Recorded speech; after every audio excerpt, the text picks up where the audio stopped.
अपने मन में जिस चीज का विचार करोगे वही चीज तुम्हें मिलना शुरू होगी। अगर पैसे के बारे में विचार करते हो तो आपके पास पैसा आना शुरू होगा। अगर आप अपने प्यार के बारे में विचार करोगे तो आपको आपका प्यार जल्द ही मिलेगा। गौतम बुद्ध के अनुसार हम वही बनते हैं जो हम सोचते हैं।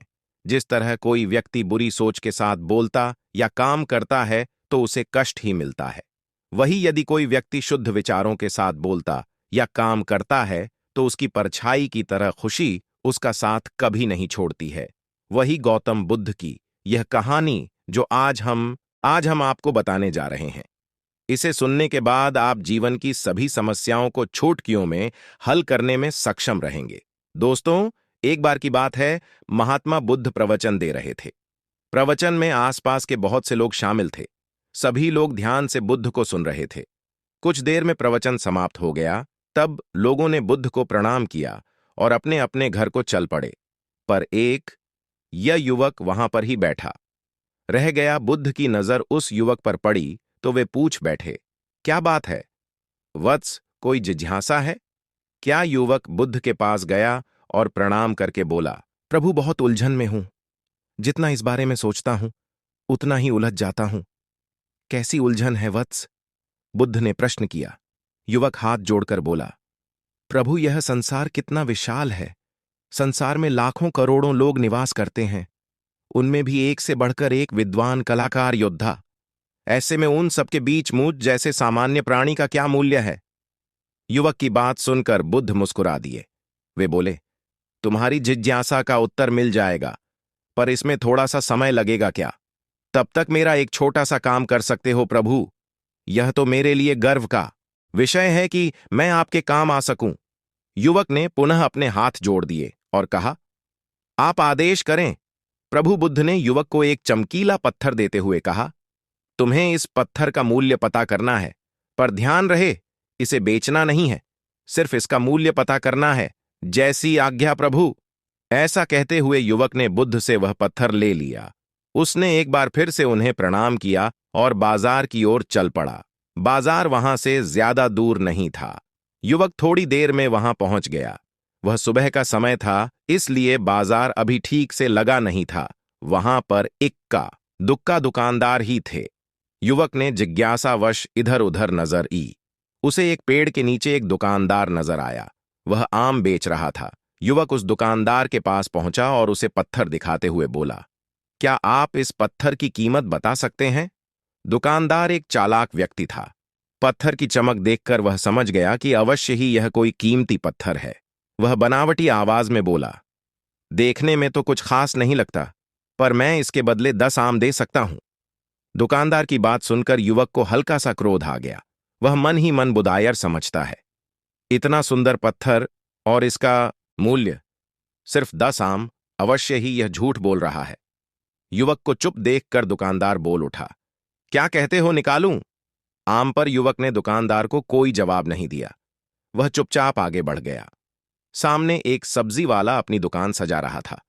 युवक उसके पास पहुंचा और उसे पत्थर दिखाते हुए उसका मूल्य पूछा।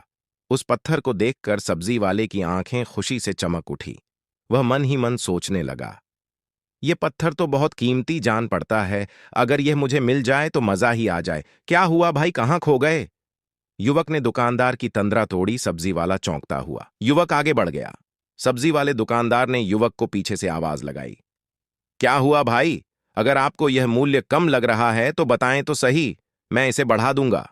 पर युवक ने उसकी बात पर ध्यान नहीं दिया। वह अब इधर उधर किसी ऐसे व्यक्ति को खोजने लगा जो जानकार हो और उस पत्थर की सही मूल्य बता सके। युवक को लग रहा था कि अवश्य ही यह कोई कीमती पत्थर है, शायद कोई जौहरी। इसका सही मूल्य बता यह सोचता हुआ युवक एक जौहरी की दुकान पर पहुंचा। जौहरी अपनी दुकान को अभी खोल ही रहा था। उसने युवक को अपनी दुकान की ओर आते हुए दूर से देख लिया। साथ ही उसने युवक का हुलिया देखकर यह भी भांप लिया था कि यह कोई गरीब व्यक्ति है जो संभवतः कोई गहना बेचने आया होगा। जौहरी ने हाथ जोड़कर युवक को नमस्कार किया और मुस्कुराकर पूछा, बताएं महोदय, मैं आपकी क्या सेवा कर सकता हूं? युवक ने बुद्ध का दिया पत्थर अपनी हथेली पर रख दिया और बोला, इसका मूल्य पता करना था। पत्थर को देखते ही जौहरी उसे पहचान गया कि यह बेशकीमती रूबी पत्थर है जो किस्मत वाले को मिलता है। वह बोला, पत्थर मुझे दे दो और मुझसे 1 लाख रुपए ले लो।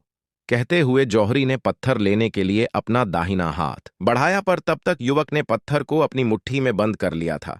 उसे पत्थर के मूल्य का अंदाजा हो गया था, इसलिए वह बुद्ध के पास जाने के लिए मुड़ गया। जौहरी ने उसे पीछे से आवाज लगाई, अरे रुको तो भाई, मैं इसके 50 लाख दे सकता हूं।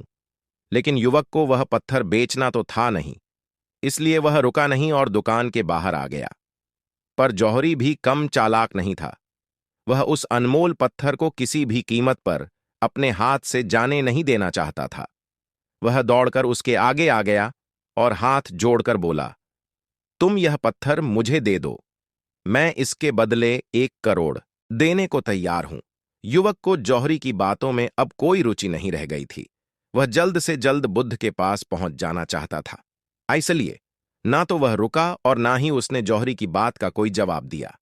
वह तेज तेज कदमों से बुद्ध के आश्रम की ओर चल पड़ा। जौहरी ने पीछे से आवाज लगाई, यह अत्यंत मूल्यवान पत्थर है, अनमोल है, तुम जितने पैसे कहोगे मैं दे दूंगा। यह सुनकर वह युवक परेशान हो गया। उसे लगा कि कहीं पत्थर के लालच में जौहरी उसे पकड़कर जबरदस्ती ना करने लगे, इसलिए वह तेजी से आश्रम की ओर दौड़ पड़ा। युवक जब बुद्ध के पास पहुंचा तो वह बुरी तरह से हाँफ रहा था। उसे देखकर बुद्ध मुस्कुरा दिए, फिर भी उन्होंने अपने चेहरे से कुछ भी जाहिर नहीं होने दिया। वे बोले, क्या बात है वत्स, तुम कुछ डरे हुए से लग रहे हो। युवक ने बुद्ध को प्रणाम किया और सारी बात कह सुनाई। साथ ही उसने वह पत्थर भी उन्हें वापस कर दिया। बुद्ध बोले, आम वाले ने इसका मूल्य 10 आम बताया, आलू वाले ने 1 बोरी आलू और जहरी ने बताया कि यह अनमोल है। इस पत्थर के गुण जिसने जितने समझे उसने इसका मूल्य उसी हिसाब से लगाया। ऐसे ही यह जीवन है, प्रत्येक व्यक्ति खान से निकले हुए एक हीरे के समान है जिसे अब भी तराशा नहीं गया है। जैसे जैसे समय की धार व्यक्ति को तराश की जाती है, व्यक्ति की कीमत बढ़ती जाती है। यह दुनिया व्यक्ति को जितना पहचान पाती है उसे उतनी ही महत्ता देती है। कहते हुए बुद्ध एक क्षण के लिए रुके, फिर बोले, किंतु आदमी और हीरे में अंतर यह है, हीरे को कोई दूसरा तराश होता है और व्यक्ति को अपने आप को स्वयं ही तराशना पड़ता है। और जिस दिन तुम अपने आप को तराश लोगे, तुम्हें भी तुम्हारा मूल्य बताने वाला कोई ना कोई जौहरी मिल ही जाएगा। गौतम बुद्ध उस लड़के को यह सिख देना चाहते थे कि जो इंसान अपने मन में खुद के बारे में विचार करता है, वह व्यक्ति उसी के समान बनता जाता है। किसी इंसान को अगर दुनिया की किसी भी चीज से सच्चे मन से लगाव हो, तो वह इंसान उस चीज को प्राप्त कर लेता है। वही जो इंसान अपनी मन छाई चीज को प्राप्त करने में असमर्थ है, उस इंसान ने अपने मन में सच्चे भाव से उस चीज को चाहा नहीं होता है। वही दोस्तों, गौतम बुद्ध की इस प्रेरणादायक कहानी को आप अपने मित्रों के साथ शेयर जरूर कीजिए, ताकि उन्हें भी गौतम बुद्ध के असल ज्ञान के बारे